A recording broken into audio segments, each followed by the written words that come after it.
Ricky sebagai pengembang mobil listrik sangat sukses. Ia memegang jabatan penting sebagai Kepala Divisi Penelitian dan Pengembangan Teknologi Permanen Magnet Motor dan Generator Nidec Corporation, Kyoto, Jepang. Kini Malaysia pun siap memberi tawaran menggiurkan. Apa kabar Indonesia? Selama di Jepang, pria kelahiran Padang 11 Januari 1980 menemukan 14 teori tentang motor listrik yang sudah dipatenkan oleh pemerintah lokal. Jelas sangat miris. Karya anak bangsa, namun bukan Indonesia yang mematenkan karyanya. Sebaliknya malah bangsa lain. Loh, kok suka menafikan Indonesia? Tidak juga, Ricky sudah cukup lama menunggu izin mobil listrik yang ia buat dengan dukungan Menteri BUMN, Dahlan Iskan ketika itu. Ia meminta mobil listrik bernama Selo dan Gendis yang bisa menjadi inspirasi lahirnya mobil listrik anak negeri. Namun apa daya, izin tak kunjung keluar. Bahkan terkesan digantung oleh Kementerian Riset dan Teknologi. Sambil kagumnya, Dahlan bahkan sampai memanggil pemuda Minangkabau ini sebagai putra petir, sebutan yang biasa disematkan kepada Gundala, salah satu tokoh superhero asli Indonesia.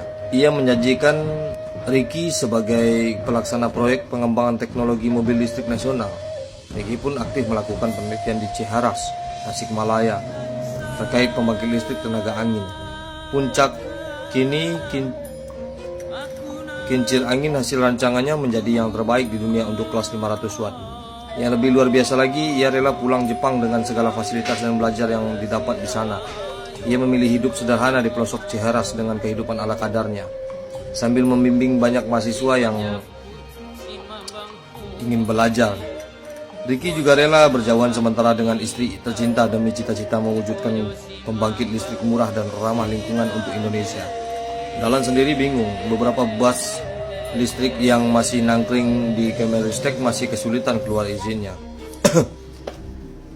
Sementara itu, bus-bus listrik sudah melewati jarak jauh dari Jakarta, Bandung, Yogyakarta, Jakarta. Pemerintah berkilah, mobil-mobil itu tak lolos uji emisi.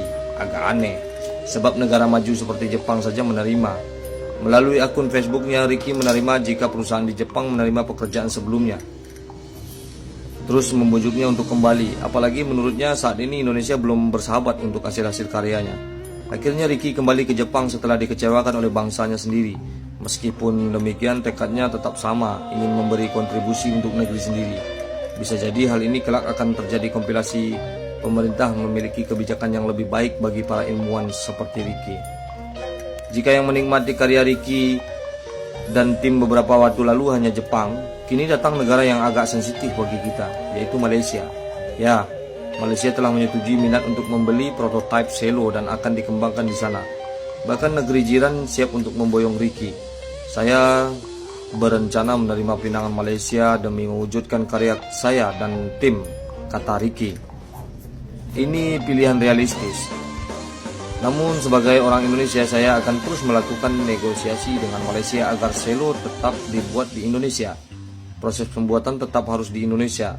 Semoga ada pilihan lain, kata Ricky. Dia mengakui apa yang akan diputuskannya ini bukan kabar baik untuk sebagian masyarakat Indonesia. Namun dia mengatakan jalan yang akan ia tempuh ini kelak akan menjadi kebanggaan untuk Indonesia, meskipun tidak singkat. Ketertarikan Malaysia meminang Selo berawal dari rapat Ricky dengan salah seorang kawan di Kuala Lumpur, kebebasan bulan lalu. Akhirnya Ricky mendapat kabar jika ada keinginan Malaysia untuk mengembangkan mobil listrik bersama Ricky dan tim. Kisah Ricky ingatkan kita dengan sosok Presiden Indonesia ketiga, Bahrudin Yusuf Habibie. Ia pindah ke Jerman, tempat sambil bekerja. Jika Habibie tak terlupakan, semoga Ricky mendapat pengakuan atau mendapat dukungan sepantasnya.